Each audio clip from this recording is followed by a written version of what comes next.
Welcome to the Marketing Powers Podcast. I'm your host, Mkwemba Mangangu, and I'm joined by my co-host, Grace Gondwe. We're both marketing enthusiasts with a passion for sharing our knowledge and insights with you. This podcast is designed to equip our listeners with the information they need to excel at marketing in their different spaces. Our aim is to bring marketing home. With that said, let's delve into today's episode. Hey Grace, how are you doing? Hi Mkwemba, I'm good, thanks. How are you? I'm fantastic. How's been the week? My week has been good. It's been busy, but it's been good. Yours? Super. Can't complain. Always. Do you ever complain? When? Make the rest of us seem like we're miserable people. Alas. But okay. It's fine. It's fine. Happiness is your business. Apparently. You're you VP. Yeah. I have an odd question for you. Okay. If someone came today and asked for your hand in marriage from out of the blue, you don't know this person this month, or you've just known them for a day or a week, what would you say? Okay. I hope my boyfriend is not listening. Yes, I would say yes. No. Of course I wouldn't say yes. This is not 1953 where people just randomly showed up at your parents' house and said, we've seen a flower. It doesn't work like that anymore. We have to build a relationship. Exactly. We have to have rapport. Exactly. And so I'll use this as a segue into what the importance of storytelling is. Okay, because the same way you've accepted that you cannot accept a proposal on the very first day, as marketers and leaders, we need to be able to acknowledge that customers are not going to accept our proposals without that on the very first relationship building. Exactly. And so what storytelling does is it slows down time and allows you to create trust and credibility. So now when someone finally does come to ask for your hand, you have a resounding yes. Cool. Okay. Again, I hope my boyfriend is not listening. I hope not. But today, we have an expert with us. His name is Ndela Sichizya. He's a brand and communications expert. Ndela, welcome.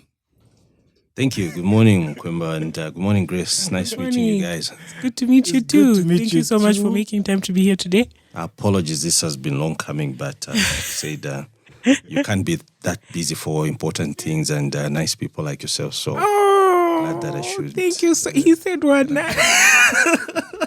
He said one nice. No, thank you so much. No, we acknowledge that you are busy, and for you to find the time to just meet us means everything to us, and we're excited for this conversation. Very, very excited, and to see what people can learn from you and your wealth of experience that you bring to the table. Very much so. We're excited about it. We are very much about, bringing these big stories, these big stories of people's experiences in the marketing space and bringing them to where, the small business owner, the young marketer who's just starting out in their career can get nuggets from there, and take steps to their own growth and to actualize their own potential. So we're very excited to have you here. Likewise, I'm also very happy to be here. Yeah. And so the first question we ask every guest is apparently we're now calling it the 40% compulsory question for your exams. No way around it. Yeah. Is how do you define marketing? It's interesting that I must confess that I may actually be forgetting that Philip Kotler definition that we learned many years ago, because I don't use it in my daily practice. I know it was along the management process, blah, blah, blah. Yeah. But I just simply define marketing as adding value to the product that you have. That's how I put it, because everything that I do, if let's say I'm a voiceover artist and I can speak, that's just speaking. But when I start saying I can speak for your advert, for your campaign, I can make your advert have the right emotion. I'm now packaging my voice, so I'm adding value. Anyone can speak because we've got a voice, and we are blessed to be able to do that. But when you start commercializing that which you have, you're doing marketing. Yeah. You're doing marketing. So everything that we do, services, products, whatever, events, when you start saying, how can I make people give me attention? How can I make people pay for this, pay to come and see me, pay to buy my product and not the other?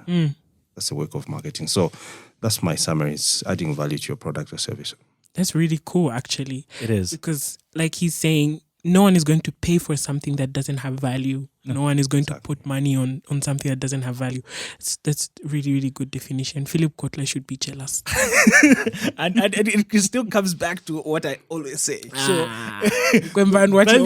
Value addition that has talked about essentially goes back to how still very customer centric your definition is. Because the whole aspect of adding additional value is to enhance the experience also of the person and the client that they are going to experience the service that you're offering or product, which is fantastic. Just to add to that, it's actually value for both the one selling and the one receiving. Yes, because I should make money from you. Yes. And you should find value. The experience, it should change something about you, it should satisfy you in some way.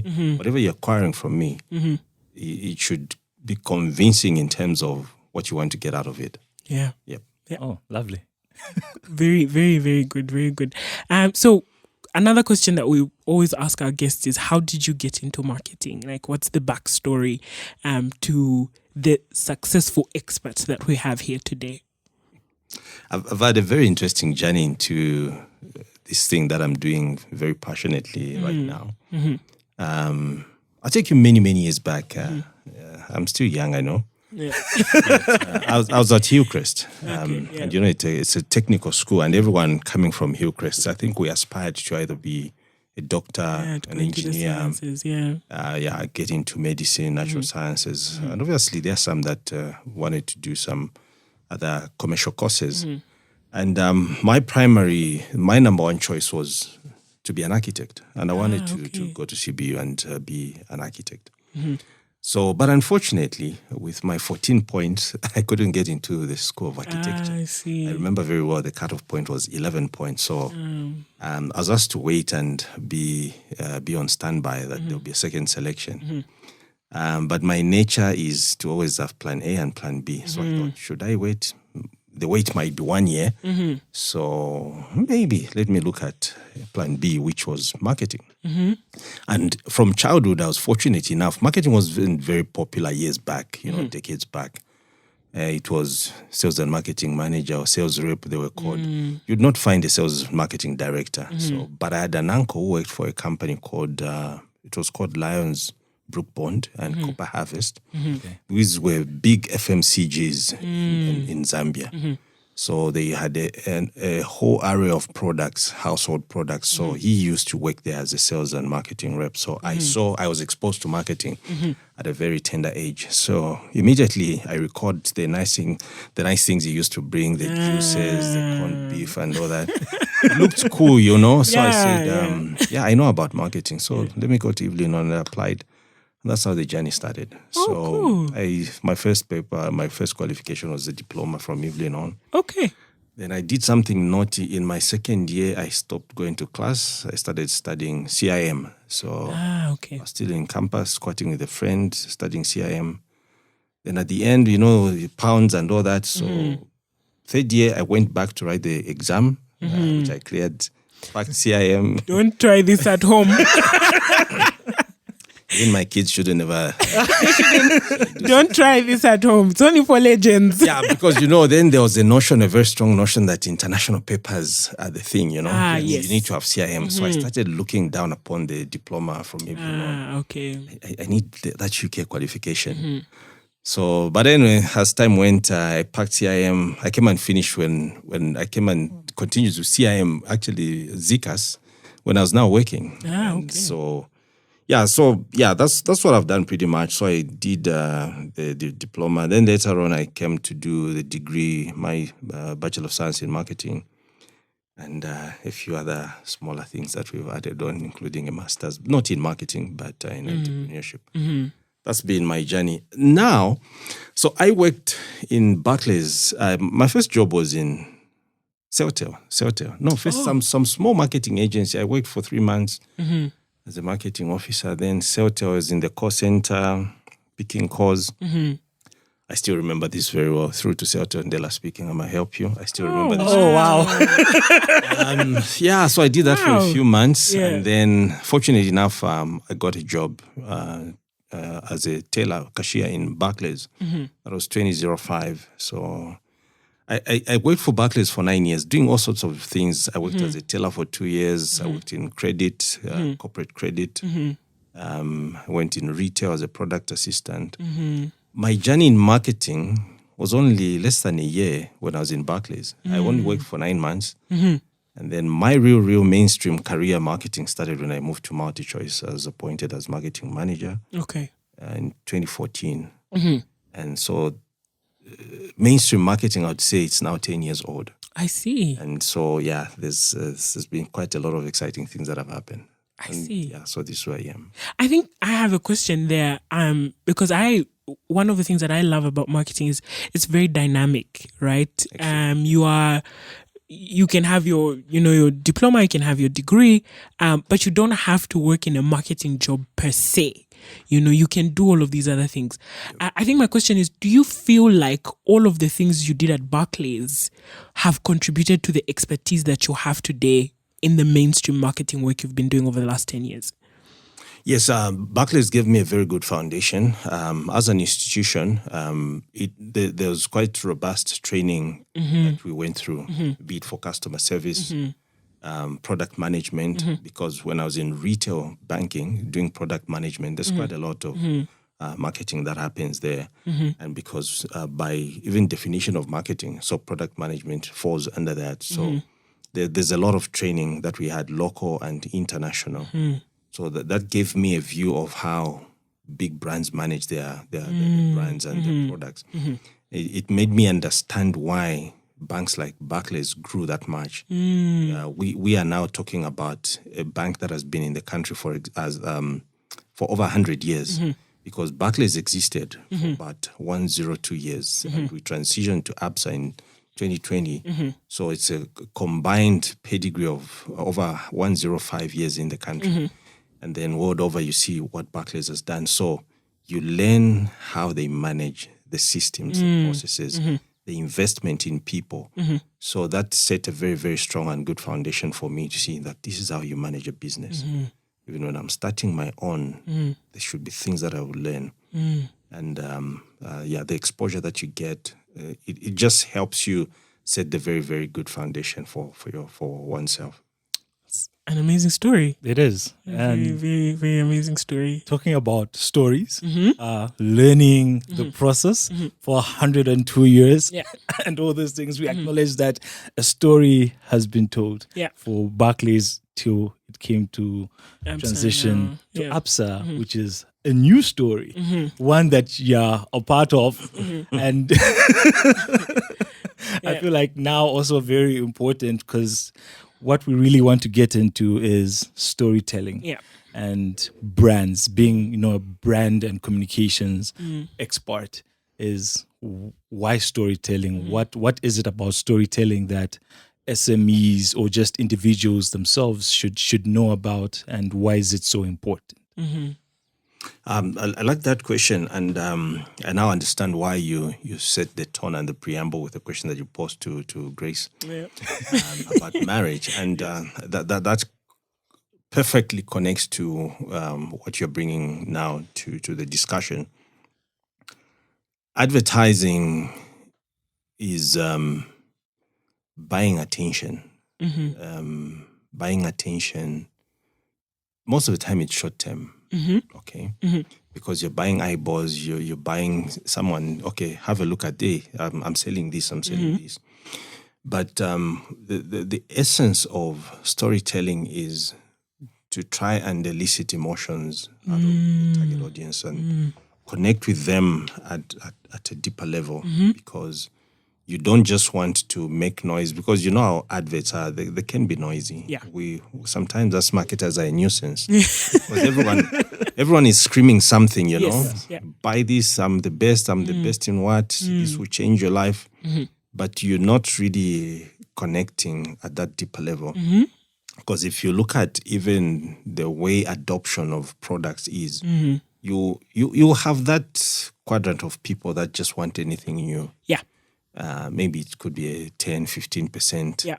You have those that need to see it work. Yes. But the people that will really make your product and your campaign grow is those that you've connected with emotionally. Yeah.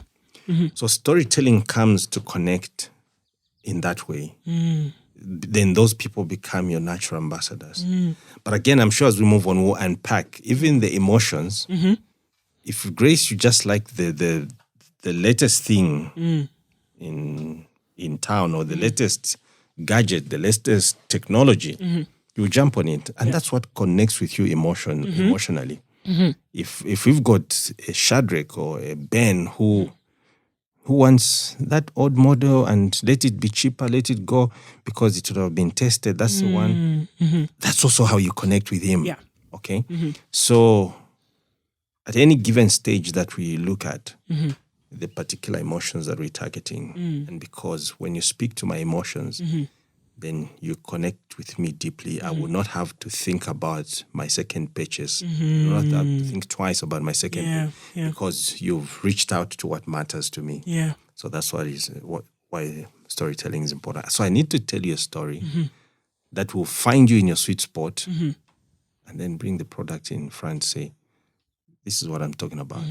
Try this product because I think it speaks to your character, speaks to your very interest. Yep. The emotional connection.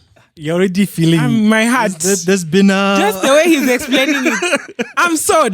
Let's do this. like based off what you've said, there's also the aspects of the chemical balances that go on in our heads, even as we listen to stories. Okay, and in your case, with how focused, motivated, and the memory you were creating as Ndela was speaking, my assumption is I 100% believe in your mind there's a lot of dopamine flow at that point. Yeah. So creating all that, making you pay attention to ensure that okay, where is this Listen going? to what he's saying. Exactly. Yeah. Listen to what he's saying. I think that triggered a question in my mind around kind of is the word segmentation.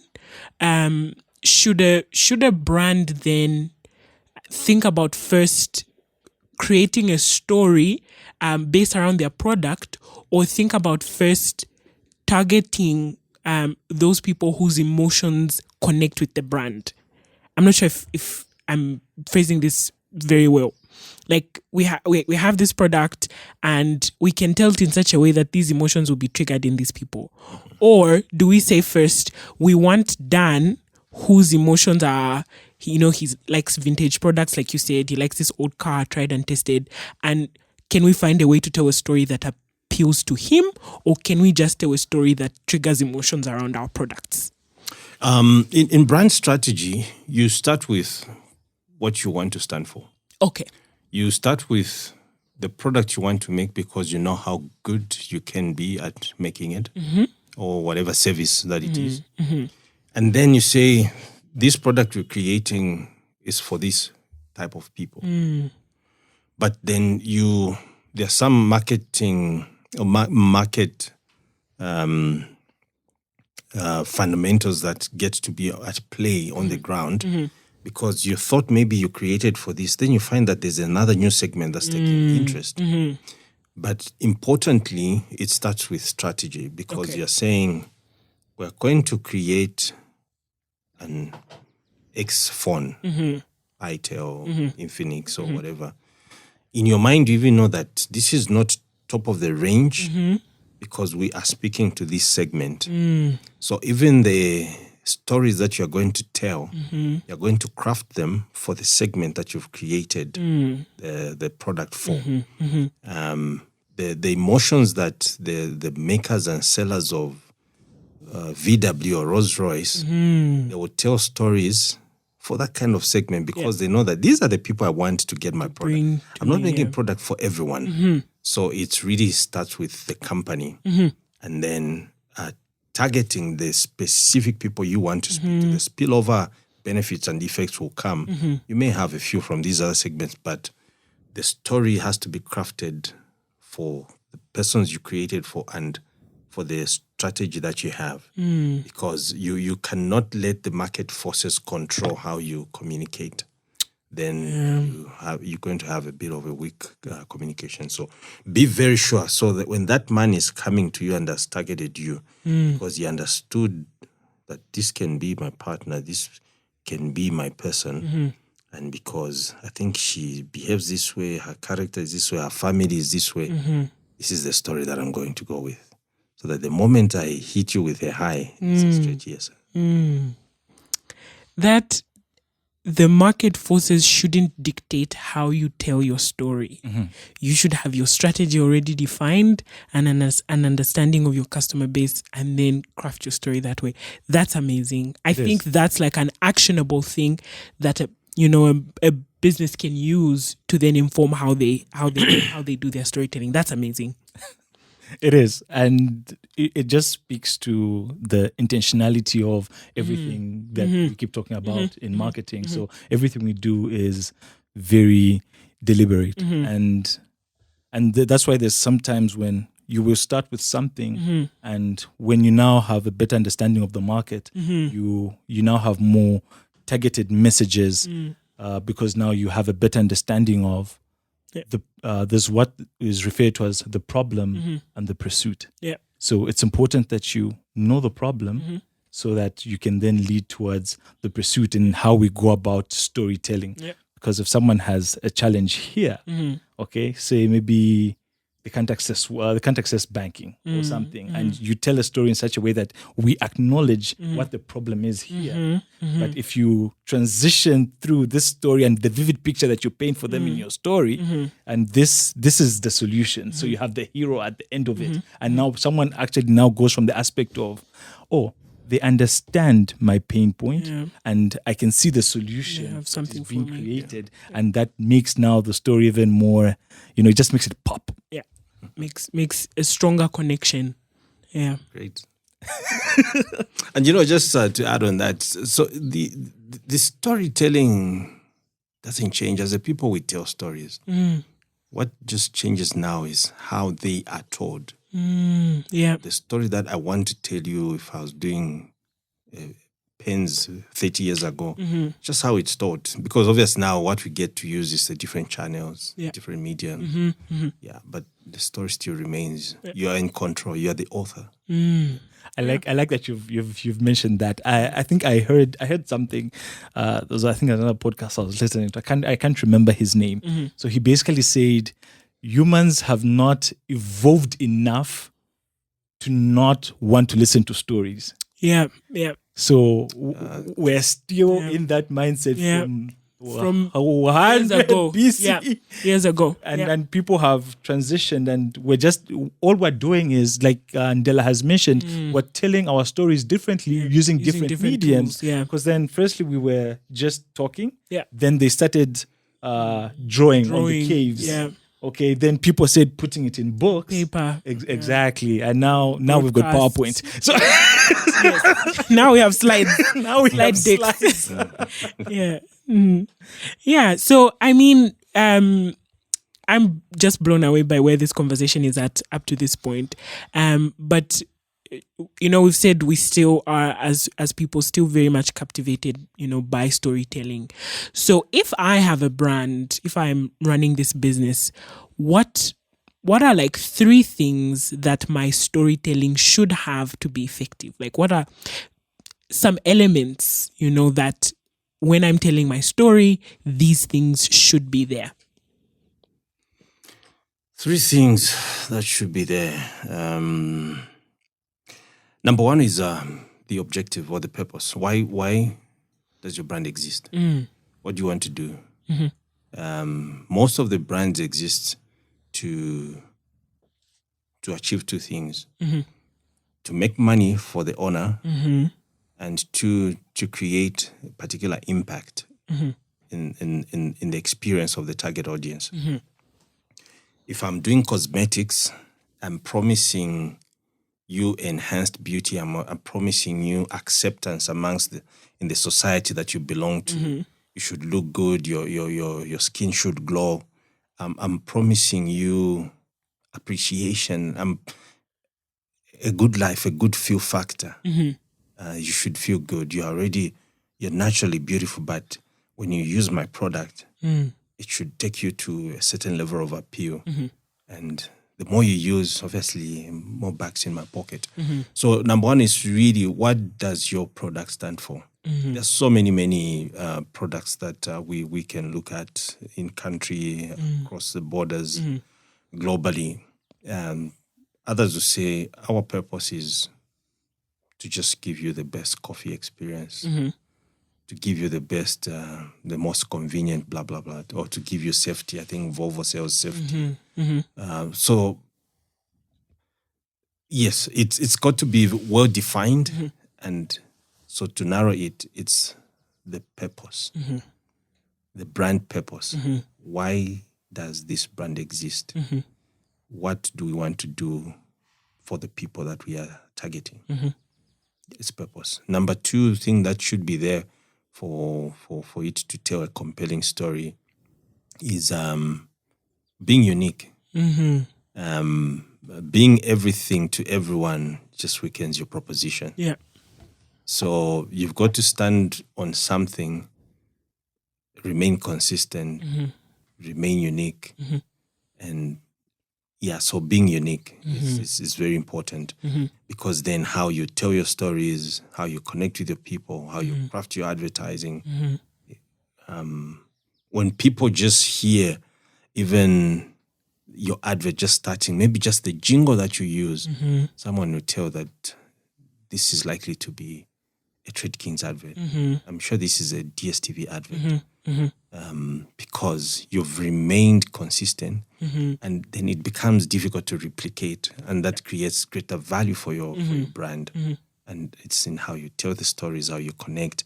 There are products that are always communicating in a humorous way with some kind of comic tone, and they've chosen that, and it has worked for them. So it's the consistency. So purpose has to be known, the objective, and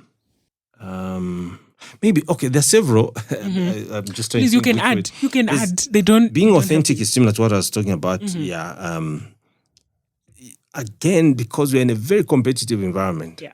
Any business has got competition. There are very few businesses on this earth that don't have competition. Yeah. So find a space that will be unique to you. Okay, so that anyone else who sees that, just before you say anything, before they're able to connect that, this is a Trade Kings advert. Because you see, if let's say I'm in traffic and I'm seeing a billboard and I'm just seeing images, before I see the logo at the end of the advert, something tells me that must be for that bank, for that company, or for that, because we're seeing a lot of betting companies. So sometimes, so I think it's really in the purpose, being very, very strong, being authentic, and remaining consistent. Yeah, because obviously there'll be different types of things that happen. Marketing evolves every day. Yeah. There's some things that, as banks, as an example, will not jump on because now this is the in thing. This is the new way of doing things. Let's say if everyone now is running from X to TikTok, there are certain things that I will resist to do because maybe of my nature of business or the way my product is. Because it's a hot thing doesn't mean it will be hot for me. So remaining consistent on a certain path, at the same time remembering that there are dynamics, you need to evolve, you need to be agile. So maybe those are the things I can talk about for now. The list could be longer, but at least authenticity, being consistent, and also having a very clear purpose. I think two questions from that.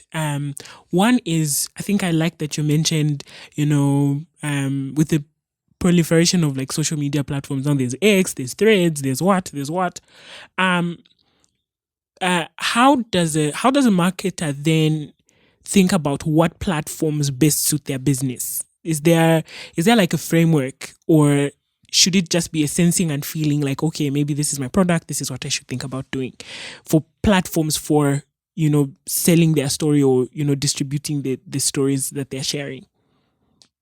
It sits in the marketing strategy. It sits in what you're pushing at a given time.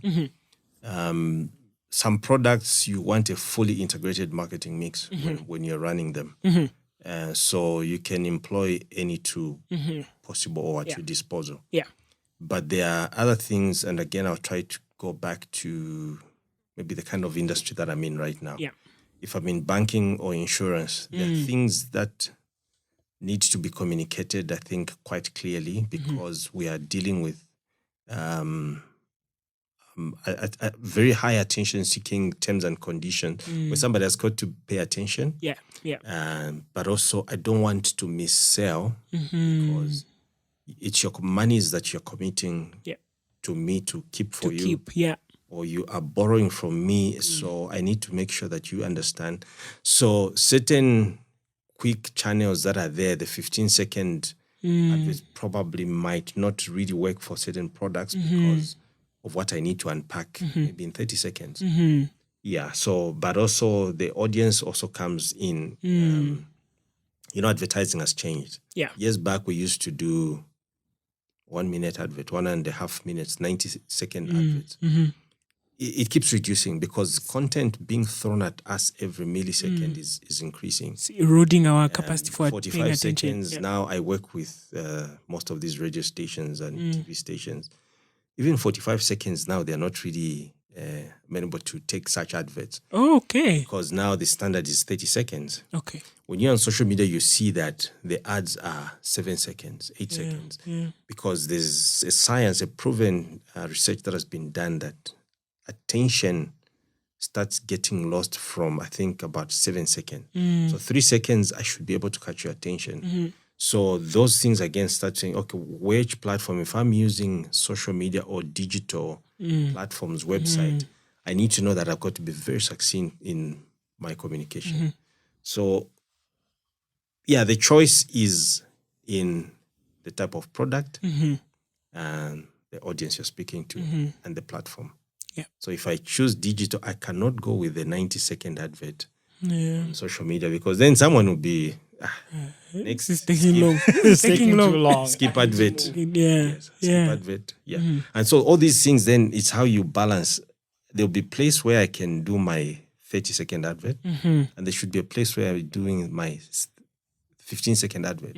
But because it's integrated, so someone then starts connecting. Oh, I've seen this on TV. Okay, now that's the billboard. Now let me take time to watch this 90-second. And hear what they have to say. Let me hear more. Then it prompts me, okay, let me go to their website. So you need to know where you are taking 30 seconds. And that's how you get to choose. But obviously, if you have the latitude of a huge budget, you can also play around with so many things. But sometimes you don't have enough resources. So, you do with what you can. I like that there's a few things I want to pick up. a few nuggets. But just towards the end, it's the whole aspect of the integrated marketing communications, and which is something that should always be well communicated. I always tell people you should have a clear, consistent message across all platforms or avenues that you're going to use, so that if someone hears it on radio and they see it on the billboard, there isn't much of a difference. Like it makes sense with what you heard and what you can see visually. If you see it on social media, you see it on TV, which is very important. And now the aspect of being unique, and I think this is where the storytelling bit becomes the game changer for lots of businesses and individuals on how you opt or decide to sell yourself. Okay, because it's like you say, there's a lot of clutter, and now you're trying to stand out. But how do you stand out? So that's the unique aspect. I think I read a story. Anyway, it's an example basically. So someone is looking for skincare products. Okay, they've got acne. So now option one is they find themselves on social media, and then there's people who are everyone is just selling the same way. No, buy, it's going to do this for you, it's going to do this for you, it's going to do this for you. And that's everyone's approach. Then the other option is there's someone else who said, who decides to tell a story. and she says, my granddaughter my daughter used to had a battle with acne a few years ago. So I found a special ingredient that I now use, and it allows her to glow. It has made her more confident, and she's able to go out and speak to people, and is very proud of how she looks. So that story in itself, when someone else reads it, now they're like, I battle with acne. I want to feel proud and confident. Yeah. So that makes your brand stand out to them, as opposed to everyone else that's doing what everyone else is doing and just sell. There's also the emotional connection and trust building. There is this person is saying my daughter, and then she's saying I found an ingredient. Yes. So the emotional Oxytocin. bit there is this person is found this product from a place of care. Yes. Right? And so they're not going to sell me something, or the idea is probably that they're not going to sell me something that is going to harm me, because this is a product that was created with care for their child in mind. Yes. So amazing. Yes, I think the oxytocin bit. Yes. This is the next chemical that we've released. Yeah, that's the thing. I think my next question is, having spoken about the channels that can be used, what storytelling is, how it's powerful, and all of those things, locally and internationally, is there a campaign that you've seen that's been like, yes, this is it? It could be one that you've run yourself. It could be something you've done yourself. It could be something you've seen. But I think we would like maybe one international example and one local example where it's like, you know what? When we talk about storytelling, like that emotional connection, this is what we're talking about. Thanks. Obviously, the examples are many, but since you've told me to talk about one on the side and one locally. Yeah.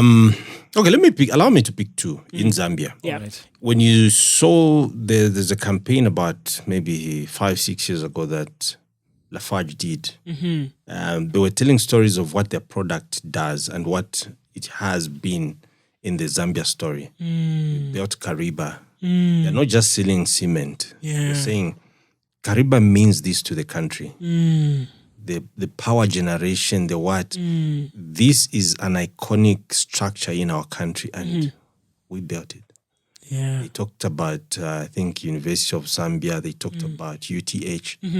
And they picked those, and that was really trying to elicit the right emotions. And they focused so much on that, not on the strength of the product, the price, it has gone through process, what.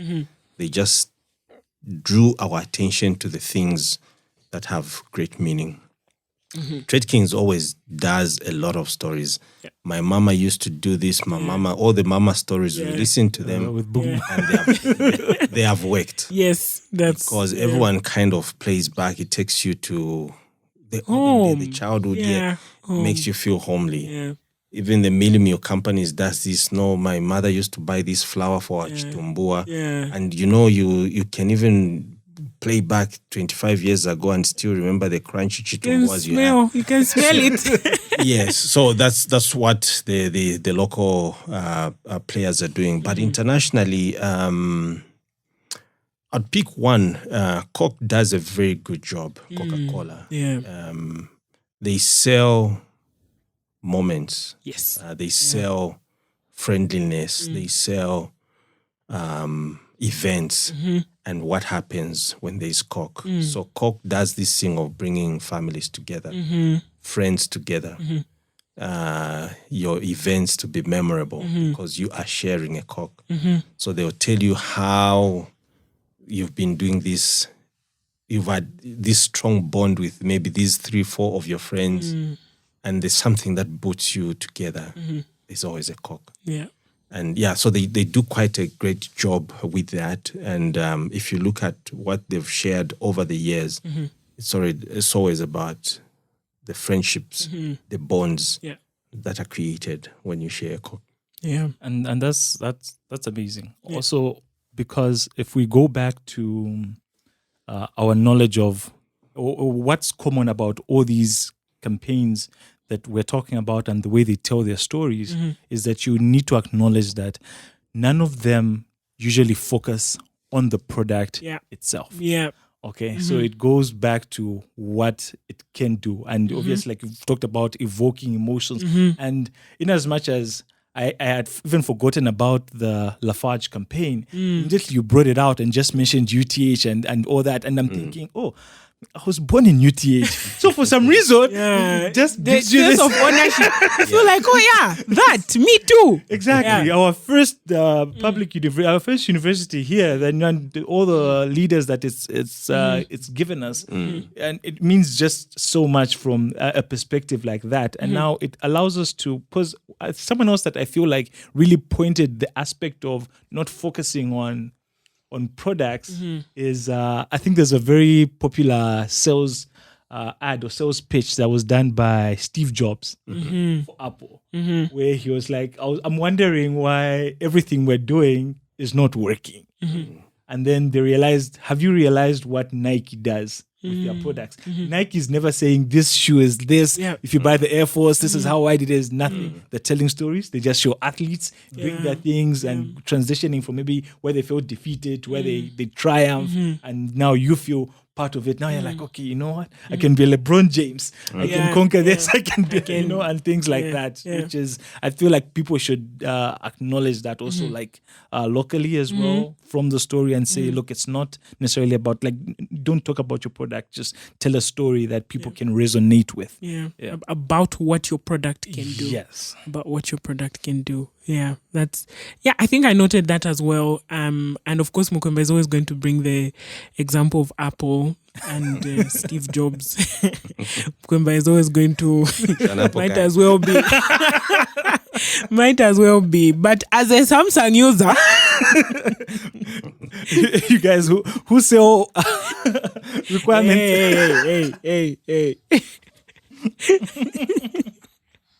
Yeah, so I'm really enjoying this conversation. And to be honest with you, I'm thinking about it from the perspective of us as a podcast, and how we can improve how we are going about building our brand and sharing our story. And I think there's so many things that we have to learn and so much homework that we have after this. Yes, so much. Because then from that aspect, I guess we tell our own story and see how we can draw people closer and more, allow more people to come into this space and just go on this journey with us. Yeah, I think we'll be drawing to a close of the conversation. We have had a really good time, I think, but we do have a few more questions even as we conclude. Is there any tool, like maybe a book or like a podcast, or is there any one particular marketing expert that you would be like, you know what, if you want to learn about branding and storytelling, read this book, listen to this person, use this tool, and it will help you? The few that I watch and that I listen to, in terms of podcasts, there's a guy called Steve Harahan or something. It's a bit difficult to pronounce. I can share with you. All right. Yeah, he does. He has what is called a brand academy. Brand academy, and then. One of my favorite writers on brand and brand strategy, the guy who wrote the book, The Pink Cow, the Purple Cow, the Purple Cow. What's his name? I didn't check. Seth Godin? Yes, Seth Godin. Seth Godin, yes.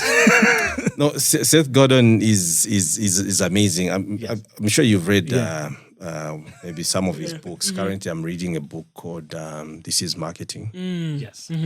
When it comes to brand strategy, Seth Godin is a genius. When you just start reading and following him, you may think this guy is a bit of eccentric in his ideas. But I follow him. I learn quite a lot. If there's anything you might call maybe indirect mentorship, I think I've been mentored by Seth Godin and Steve Harahan, whatever the pronunciation. So these I follow them. Then there are a few podcasts that I also get to follow on this brand and digital marketing podcast on What platform is this? Spotify. Spotify, yes. So I think there are not so many, but about three or four that I consistently look at. But number one stands out is Seth Godin. I see. Yeah. I haven't read any of his books. Am I selling myself out? Look for Paper Cow. It's a small volume. That has helped me quite a lot. Okay, I'll look for it. I think I've seen This Is Marketing in the bookshops here, so I think I'll look out for that one as well. Yeah. Buy it, not I'll look. Go buy. That's what I mean. Am I just going to go in the bookshop and just look? And you should also look out for my book coming soon. Oh, yes. really? Yes, definitely. So you heard it here first. Yes. Yes. You must come back and talk to us about the book when it comes out. Once you've published. Yes, yes. please. I think Definitely. in the next 12 months, it should be out. No, Okay. Pushing it to be out this year. It's on brand marketing. Awesome. I'm always looking for, Zambian examples. We're going to segue into this question, and it's about Zambian examples. I'm always looking for which Zambians can I listen to? I can listen to Seth Godin, but I want somebody who understands the Zambian context, because when they then give me advice, then I know that when I go and do this actionable step that they're giving me, it has understanding of my context and it will be more applicable. So we're super excited about that. I think the other question that we have is, if you were to pick a brand, product, service that embodies the Zambian spirit, which would you pick? That's a bit of a tough one. Let me throw it back to you. What's the Zambian spirit? Hope, resilience, and freedom. Yes, I think, yeah. It's sometimes I feel guilty that we, in many examples, we always give Trade Kings. They've done a fantastic job. But then, is that a sign that we don't have so many brands that have demonstrated and exemplified great and brand marketing? Their strategy, I think, has been reduced to, I think they just try to export. They try to replace import what? They try to replace anything that, most of the common things that we import.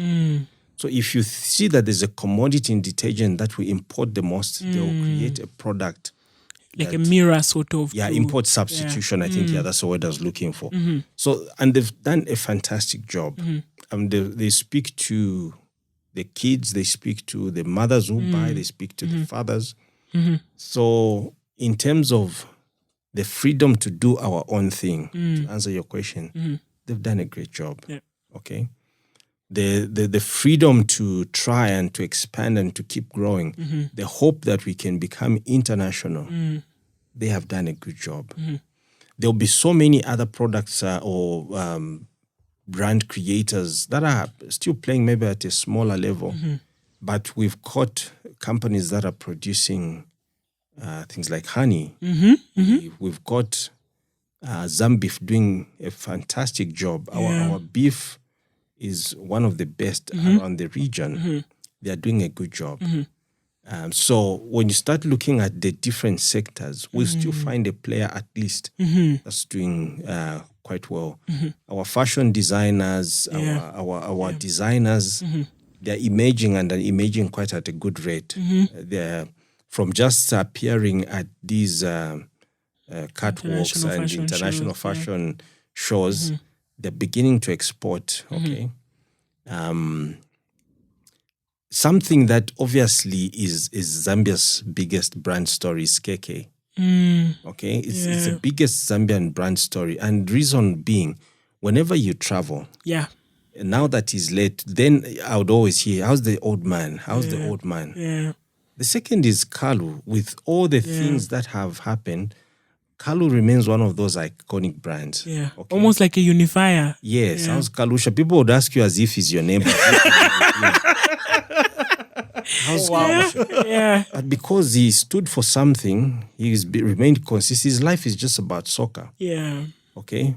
But when I go back to KK, you know how the current Kenyan president, Ruto, wears the KK suit. Obviously, there have been some controversies when they started banning it in their parliament. Yeah.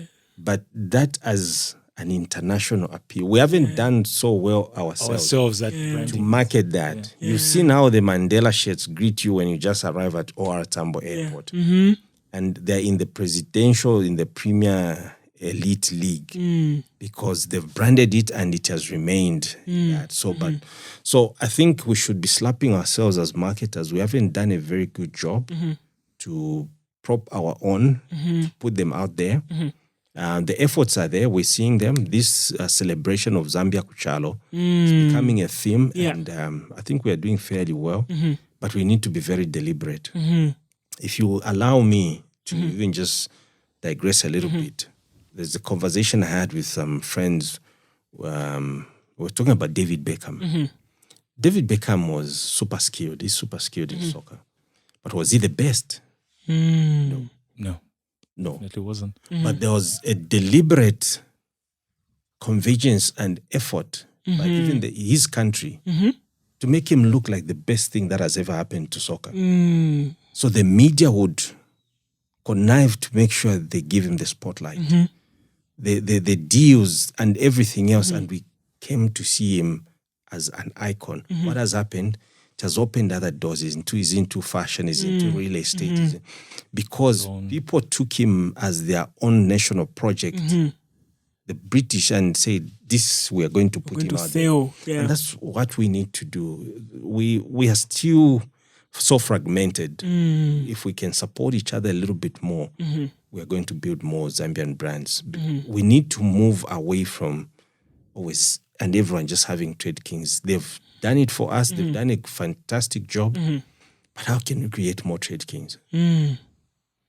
That's what we have. Oh wow, that's amazing. Yes, I when I said that, I didn't think that the examples you'd give would be of people, and that's amazing because actually our last episode was about personal branding, and I think that that's amazing, especially the KK reference. And really, it's true. You know, when you travel, and you know, even now people would still ask you about, you know, KK and you know how his legacy, so to say, is doing. That's really, really good examples. Thank you so much. Yes, so much to pick from that. And I actually just want to mention something as well. From everything you've mentioned, you've realized that from David Beckham, the ability of the British media and everyone to come together, put the spotlight on him, then increases his value and how he's perceived to everyone else. And so they created a story around him and what we're trying to do here. So there's a story of a guy who he went on eBay. He bought 200 items at a value of $130. Okay. So all these were 9 cents and things like that. And then he got 200 authors and asked them, can each one of you write a story about these items?